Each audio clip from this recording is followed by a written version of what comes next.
다 지나가서 그때도 다 좋았을 것 같잖아요. 그때로 되돌아가면 사람이 매일매일 죽을 것 같았어요, 정말. 그 모든 언론들이 다 공격하고 당내에서도 공격하고 문재인 편에 서주는 사람이 정말 없었어요. 정말. 극소수의 문재인 편에 서서 같이 두드려 맞은 사람 중에 한 분이고 그때 그걸 인정해 줘야 된다. 짧지만 전체적 키는 짧지만 그 인정해 줘야 되고 그 보상 받아야 된다고 봅니다. 저는 그때 노력만으로도 보상 받아야 되는데 그게 꼭 당 대표가 돼야 한다는 말은 아닙니다. 근데 진짜 안발생이거든요. 안발생 무슨 뭐만 하면 패권이라고 씨발. 아, 혁신전대 안철수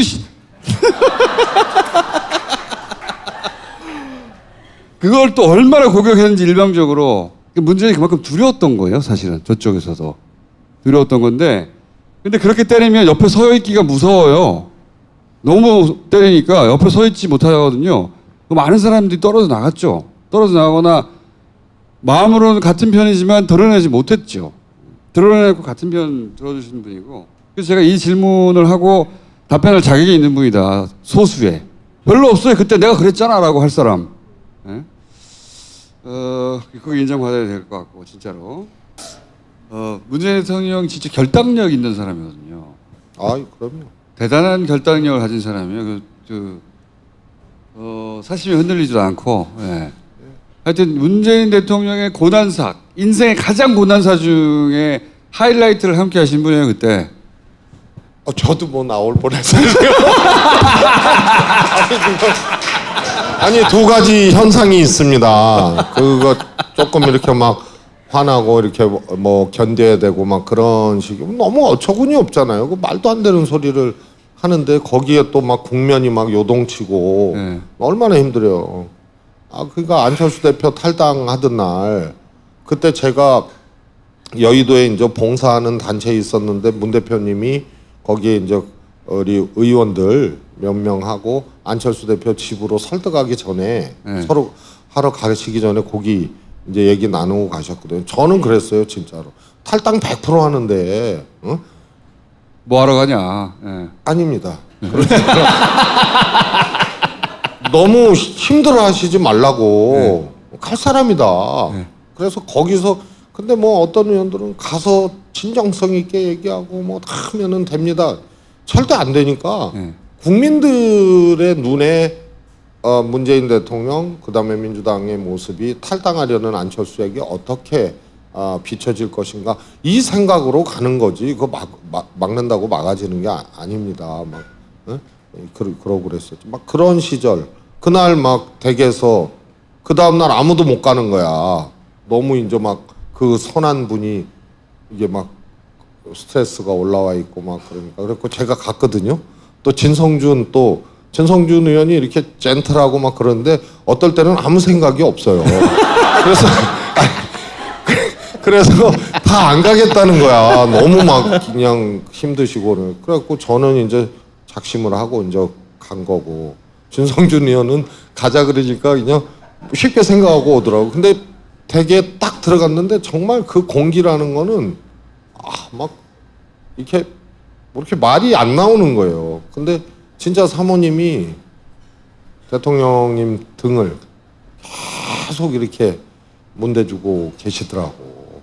그리고 그냥 한 말도 안 하고 그냥 눈 감고 계시고 그런 시절 생각하면 두 가지가 나오죠. 하나는 이렇게 좀 약간 시발.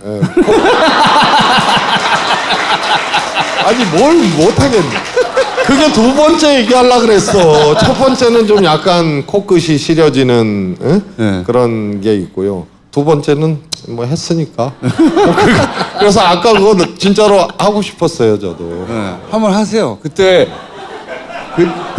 특히 혁신전대 말할 때 심정이 어떠세요? 혁신전대 말할 때. 근데 오늘 홍영표 대표가 의원총회 갔는데 11명 이제 재보궐 당선자도 하나씩 달아주더라고요. 그래서 임기가 시작됐기 때문에 못 하겠어요. 제가 백수였으면은 또 모르겠는데.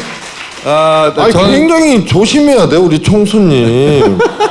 이렇게 총수님의 바이러스는 굉장히 침투력이 큰데 하다가 그냥 배지 안 달고 왔으면 경각심이 무뎌져 갖고 했을지도 모르겠어요.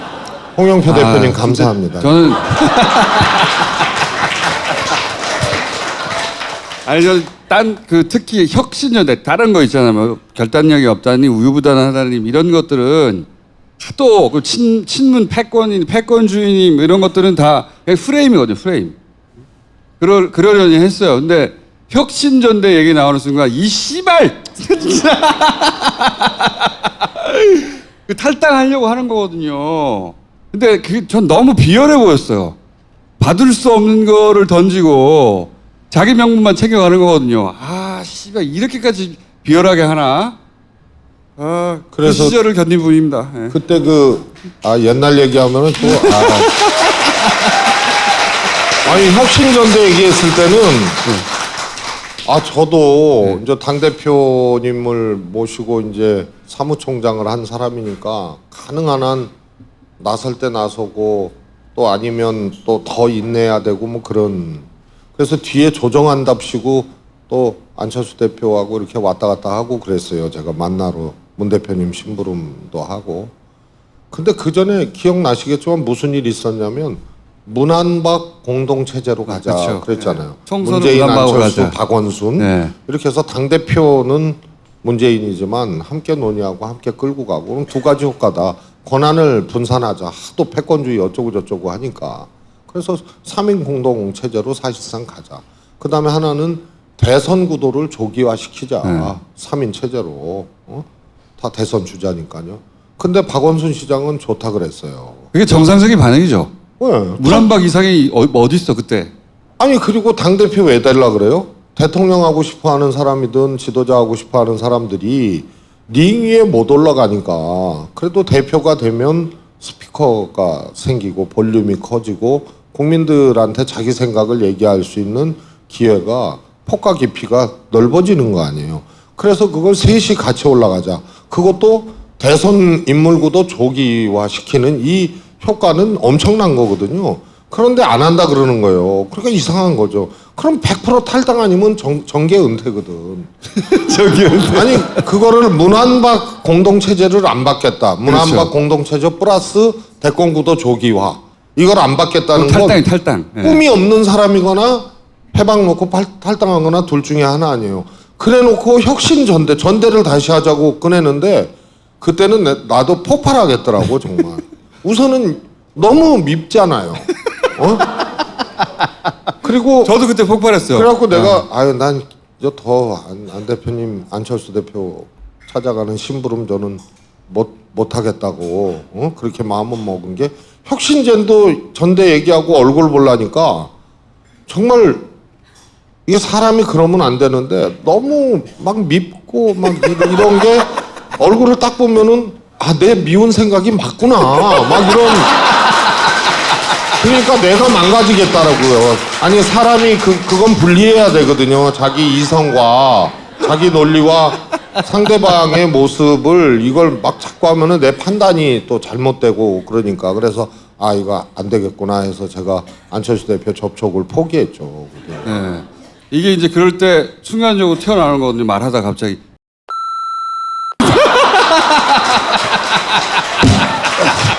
다행히 그때도 저는 국회의원이었어요.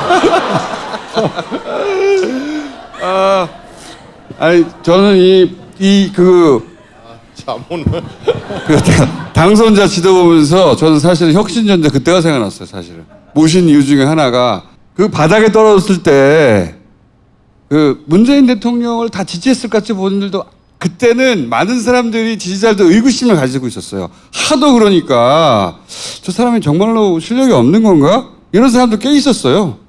그러니까 소위 지지자 그룹의 범주에 속하는 사람들도 아닌가? 혹은 저건 너무 잘못했다느니 이런 소리 툭툭 하던 시절입니다. 쉽게.